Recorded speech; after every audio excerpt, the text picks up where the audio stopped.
I'll be talking to you today about changes affecting payroll taxes in 2014, year-end filing requirements, including W-2s and W-3s, as well as fringe benefit calculations.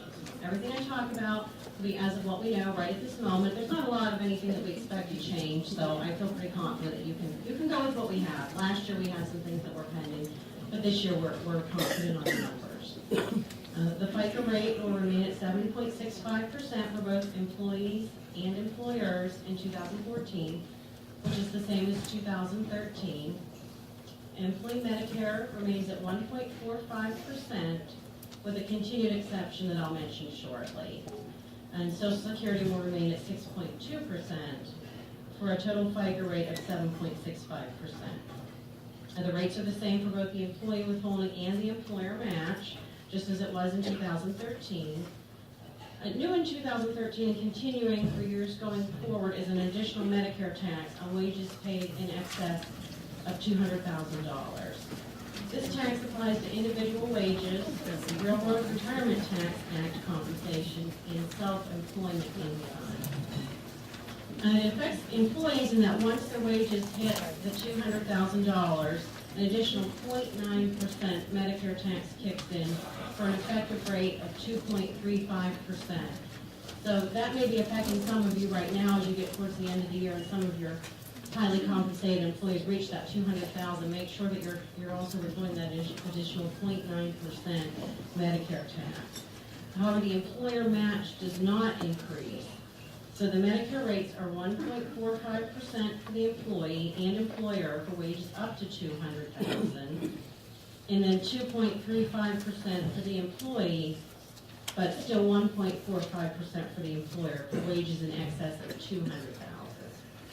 The employee liability for the additional Medicare tax is based on their filing status and income threshold, but the employer's only concern is to start withholding the additional 0.9% in the pay period in which the employee exceeds $200,000 in wages. There's no exception. They can't tell you that, well, hey, I'm not going to have to pay this on my tax return. You have to withhold it from them. There is an increase in the Social Security wage base for 2014. It will increase to $117,000, up from the $113,700 limit of 2013. So therefore, you withhold the 6.2% in Social Security on wages up to $117,000 for each employee. When the employer reaches $117,000 in taxable Social Security wages, stop withholding the 6.2% Social Security tax, but continue withholding the 1.45% Medicare tax on all wages, and keep in mind the additional Medicare tax should they go over the $200,000. FUTA tax is going to be 0.6% on a wage base of $7,000 for wages subject to the tax. In addition to the base rate of the 0.6%, some states are a credit reduction state for 2013, which means an additional amount of tax due. Pennsylvania is not a credit reduction state for 2013. However, Ohio and New York are. And there's several other states, and there is a complete listing of those in your booklet. The Pennsylvania withholding rate remains at 3.07% for 2014, and the frequency requirements for depositing the tax are based on a look back of your previous liabilities. You can either be semi-weekly, semi-monthly, monthly, or quarterly. And regardless of your frequency of depositing taxes, don't forget to file your quarterly W-3 return. If you make your payments along the way, you still have to file that quarterly reconciliation. And I have seen some of our clients getting their notifications of a change in filing frequency for next year. So keep an eye out for those but if you don't get one, when you go into e-ties, it'll only let you file at the frequency that you're required to do so. Sales tax frequencies did change in 2011 with the addition of the semi-monthly frequency. So filing frequencies are now semi-monthly, monthly, quarterly, and semi-annual. And the same with the withholding tax. For sales tax, if you have a change in your filing frequency, the Department of Revenue will notify you. And also, e-ties will only let you file at your required frequency as well. The big news for Pennsylvania in 2014 is a change in the threshold for required electronic payments. Payments of $1,000 or more for corporate taxes, employer withholding, and sales tax have to be made electronically. You can no longer do a voucher and a check. if your liability for any of those taxes is over $1,000. That's what my big wow moment. Did you feel it? That's a big change. Pennsylvania unemployment withholding tax for 2014 will remain at 0.07%. That's 0.0007. There's no limit on the withholding for employees. All PAUC wages are subject to that withholding tax. There is an increase to the employer wage base in 2014 from $8,500 to $8,750. The employer contribution for 2014 will be taxable on the first $8,750 of wages that each employee earns. Your employer contribution notice is expected to be mailed you right around the end of the year. And make sure you enter your rate in your software before running your first payroll of 2014. And also be sure to check your software to make sure that it updated the wage base. For 2013, QuickBooks did update it, but Peachtree did not, or Sage. When it would pop up with your first pay of the year, it'll ask you to update your rate, and also make sure you catch that wage base, because I noticed quite a few that I came across still were at the 8,000 instead of 8,500. So keep an eye on that. And also a reminder that a credit week will remain at $100. And the big news for unemployment for next year is the UCMS system continues to be rolled out. In 2013, UCMS started transitioning paper filers to the system, and effective with the first quarter of 2014 filing, employers will be required to file quarterly UC tax and wage reports through UCMS. No forms are going to be mailed out to you anymore, effective the first quarter of 2014.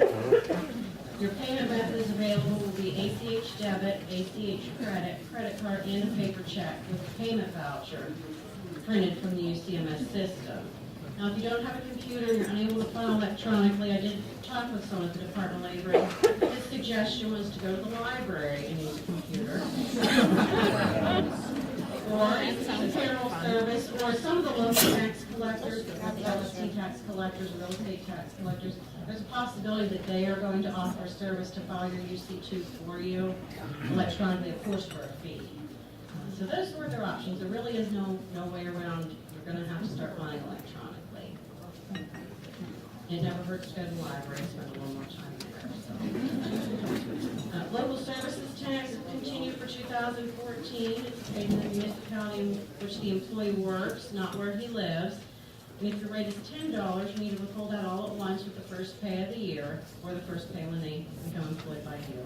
If the amount is greater than $10, you need to spread it out proportionately over the number of pays in the year. So if it's $52 and you're weekly, that's $1 a pay. There's a few isolated municipalities that have an amount greater than $10 but require you to withhold it all at once, and that's fine. If your municipality changed the rate, they should notify you, or you can verify your rate with your local receiver of taxes. Some localities are still filing with the local tax collector, but several municipalities have opted for Berkheimer to be their tax collector for LST tax. And if so, you can file your return electronically. In 2012, Act 32 went into effect, and this eliminated the local wage tax collectors and replaced them with generally one tax collector per county. Act 32's impact on local withholding is a change in the collection process. So you now need to withhold the higher rate of where the employee lives or works, and each employee should have provided you with a certificate of residency. And that went into effect a couple years ago, so I know we're all familiar with that. But keep in mind, as your employees move, or if you get new hires, to make sure you get a new certificate and make sure that you're up to date with collecting the right rate from them. W-2s and W-3s, the big news for that is the requirement to report employer-paid health insurance premiums. That started with the W-2s that were prepared last January, and it'll continue this year. So if you issue 250 or more W-2s in 2012, you're required to report the amount of health premiums you paid your employees on 2013 W-2, which you were prepared in 2014. That's real clear.